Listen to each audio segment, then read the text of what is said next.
Inilah Injil Tuhan kita Yesus Kristus menurut Markus. Dimuliakanlah Tuhan.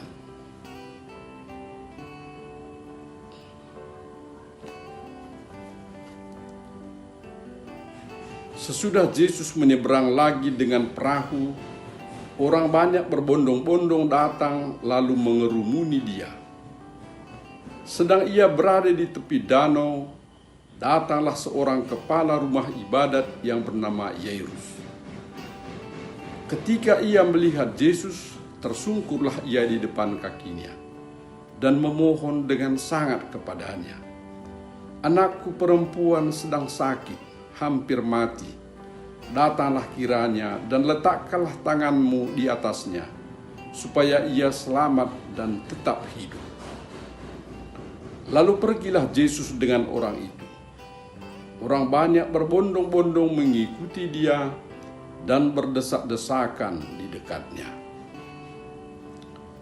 Ketika Yesus masih berbicara, datanglah orang dari keluarga kepala rumah ibadat itu dan berkata, "Anakmu sudah mati, apa perlunya lagi engkau menyusah-nyusahkan guru?" Tetapi Yesus tidak menghiraukan perkataan mereka dan berkata kepada kepala rumah ibadat, "Jangan takut, percaya saja." Lalu Yesus tidak memperbolehkan seorang pun ikut serta kecuali Petrus, Yakobus, dan Yohanes saudara Yakobus. Mereka tiba di rumah kepala rumah ibadat, dan di sana dilihatnya orang-orang ribut, menangis dan meratap dengan suara nyaring. Sesudah ia masuk, ia berkata kepada orang-orang itu, "Mengapa kamu ribut dan menangis? Anak ini tidak mati, tetapi tidur." Tetapi mereka menertawakan dia. Maka diusirnya semua orang itu, lalu dibawanya ayah dan ibu anak itu dan mereka yang bersama-sama dengan dia masuk ke kamar anak itu. Lalu dipegangnya tangan anak itu, katanya, "Talita kum," yang berarti, "Hai anak, aku berkata kepadamu, bangunlah." Seketika itu juga anak itu bangkit berdiri dan berjalan, sebab umurnya sudah 12 tahun. Semua orang yang hadir sangat takjub. Dengan sangat ia berpesan kepada mereka, supaya jangan seorang pun mengetahui hal itu. Lalu ia menyuruh mereka memberi anak itu makan. Demikianlah sabda Tuhan. Terpujilah Kristus. Saudara-saudara terkasih dalam Tuhan kita Yesus Kristus, selamat hari Minggu. Hari ini hari Minggu biasa ke-13, tanggal 27 Juni tahun 2021. Mari kita sama-sama merenungkan firman Tuhan pada hari ini, untuk kita jadikan inspirasi bagi keluarga kita, bagi kehidupan pribadi kita. Ada 3 bacaan. Bacaan pertama dari kitab Kebijaksanaan. Itu mau saya kaitkan dengan bacaan ketiga, bacaan Injil. Dalam kitab Kebijaksanaan, bab 1 ayat 13-14 dikatakan begini, "Allah tidak bergembira jika makhluk hidup musnah binasa. Sebaliknya Dia menciptakan segala sesuatu supaya ada, supaya makhluk-makhluk jagat menemukan keselamatan." Lalu ayat 23 dikatakan begini, Allah menciptakan manusia untuk kebakaan dan menjadikannya gambar hakikatnya sendiri. Jadi di dalam kitab Kebijaksanaan ini, bacaan pertama ini saudara-saudari, dikatakan Allah tidak menghendaki kebinasaan, dan Dia menciptakan manusia menurut citranya sendiri. Jadi kita adalah citra Allah. Dan sebagai citra Allah, pasti kita memiliki kesamaan dengan Allah. Di antaranya seperti dikatakan tadi, ya, tidak bergembira atas kebinasaan. Allah tentu tidak bergembira atas kebinasaan makhluk-makhluknya, terutama manusia yang adalah citranya sendiri. Nah, maka manusia pun harus mengarah seperti itu. Tidak boleh menuju kepada pembinasaan, tidak boleh mengarah kepada pemburukan kehidupan, tetapi harus mengarah kepada perbaikan kehidupan, memajukan kehidupan, menyejahterakan kehidupan. Sekecil apapun perbuatan manusia yang membuat kehidupan menjadi lebih buruk, menjadi kehidupan lebih merana, menjadikan kehidupan manusia lebih menderita, menjadikan kehidupan manusia lebih runyam, itu semua tidak sesuai dengan hakikat manusia sebagai citra Allah. Tapi sebaliknya, yang menjadikan kehidupan, ya, mengupayakan kehidupan lebih berharga, lebih baik, kehidupan lebih maju, dunia yang lebih nyaman untuk dihidupi bersama, kehidupan yang lebih bersaudara, kehidupan yang lebih layak untuk dihidupi. Semua itulah yang sesuai dengan hakikat manusia sebagai citra Allah. Allah tidak menghendaki kebinasaan, tetapi Allah bergembira kalau makhluk-makhluknya, terutama manusia, menemukan keselamatan. Nah, saudara-saudara yang terkasih, dari bacaan Injil tadi kita dengar bagaimana Yesus diminta menyembuhkan seorang yang sakit, bahkan hampir mati.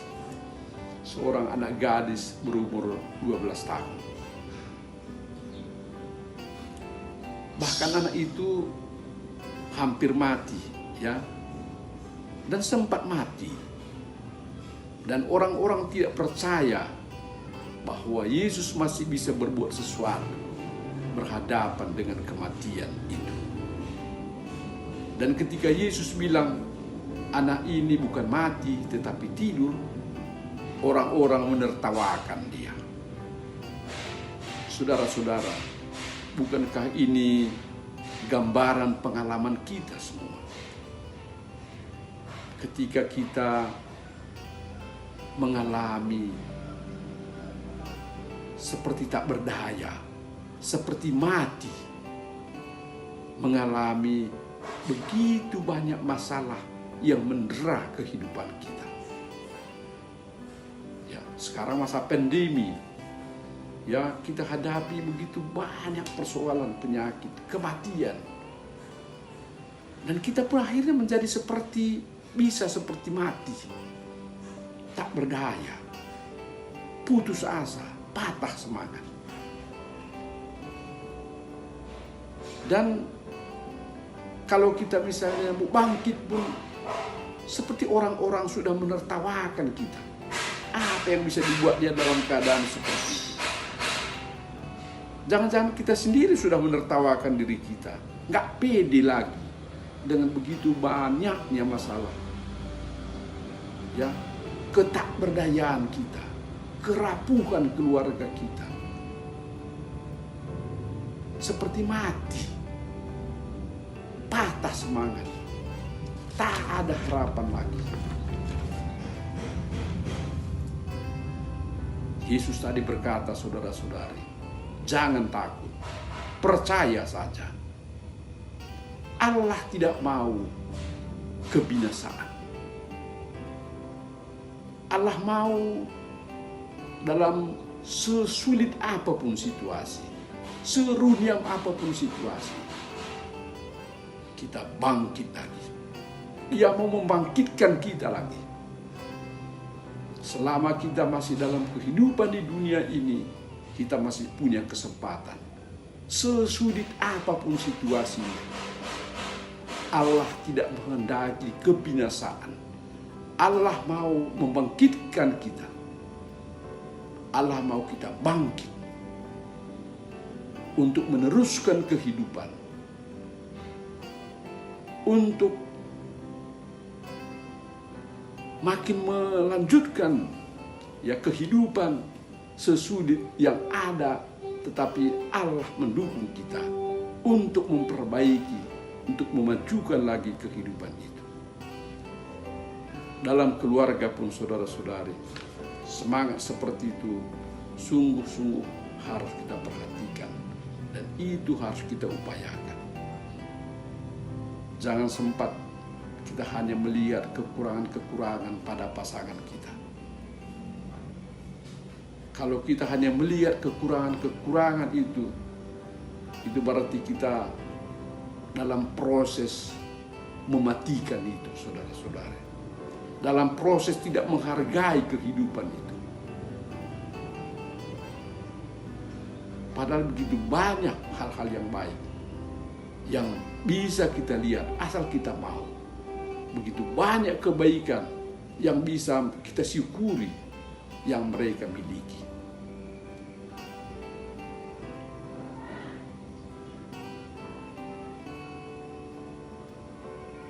Mari kita lihat dalam kehidupan keluarga kita, masih banyak yang baik. Sejugul apapun anak kita, setakang apapun dan keras kepala, kadang-kadang sepertinya asal jumpa sudah berbenturan karena mereka tidak mendengarkan kita. Allah tidak mau kita patah semangat.